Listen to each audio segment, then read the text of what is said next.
Hello and welcome to another episode of Success to Significance Storytime.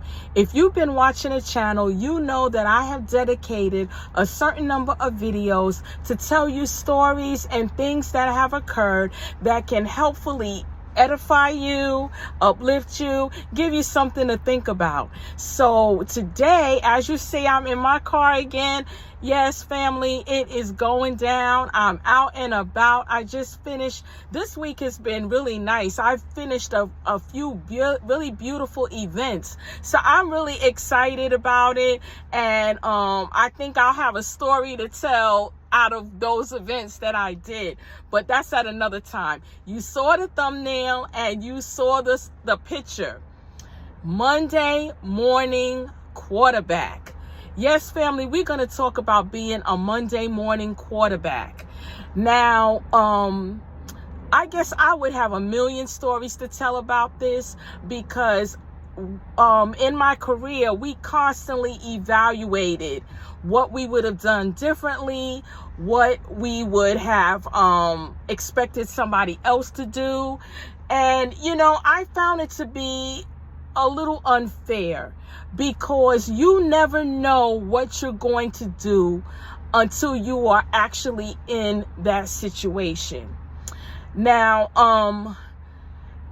I would like to just say, I guess the best story that I would like to tell about this is my time as a civilian working in the grand jury in my borough. Now, I tell you, when we get these jury notifications, a lot of times we don't want to do it. We have other stuff going on. And I've been like that quite a few times. However, doing the grand jury really taught me a lot about Monday morning quarterbacking. And also in the fact that I have been privy to a lot of high profile cases in my state and other states as well. So I know the dangers of Monday morning quarterbacking. Evaluating something or speaking on things after it occurs.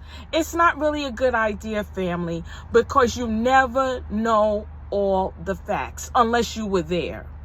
And that's the thing I just want to talk about to caution you, because sometimes we think we know everything what happened, but like being in the grand jury, it really showed me how those little details add up to why the event occurred. And a lot of times, even like the high profile cases will be like, oh, why did this happen? Why did that happen? Or they shouldn't have did that. But you don't know what that grand jury was told behind the scenes. And I'm telling you, being that I was on the other side, I can tell you, the media does not have time to go through what Tay-Tay and Neek and all of them said. They will not tell you that. They will just give you the brief synopsis of the events that occurred, and then pretty much everybody's left to make their own conclusion. But when you're in the grand jury, let me tell you, they're bringing out all the evidence just to see if they will have a true bill, if they will have enough to indict the person. So you're hearing from all kind of witnesses, you're hearing backstory, you're getting a lot of the information that the general public will not be able to hear. So I just want to briefly tell you guys, be careful Monday morning quarterbacking. Look at things from the lens of facts. And when somebody starts off talking about, oh, this is my truth, don't listen to that. Anything somebody says after they say my truth, I go, da da da da da. I don't hear it, because I know there's only three things. Mom told me: your side, my side, and the truth.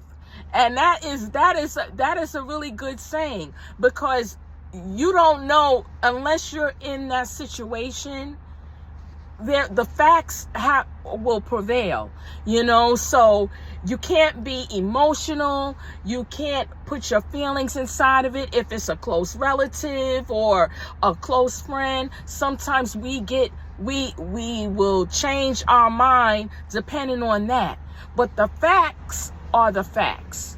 And we have to make sure that if we are going to evaluate a situation, that we're basing it on the facts.